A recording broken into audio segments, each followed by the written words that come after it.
When we think about sound, sound is a principle basis of matter. Matter is manifestation of sound.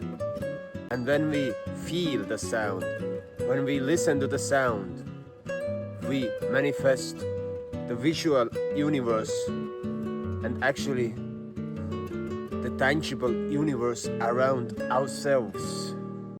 So, the sound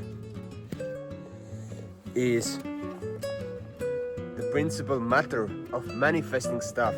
They are not able to experience or manifest things that they really desire or they need because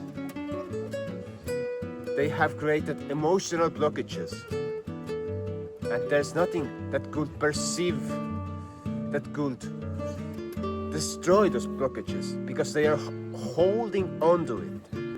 And that's where the sound comes into the play.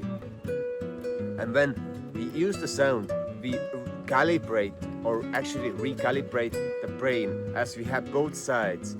The structural side, the side good with numbers, and the emotional side, or the side that feels, that is abstract. And when we align them, we are able to conjure abstract thoughts but put it into numbers.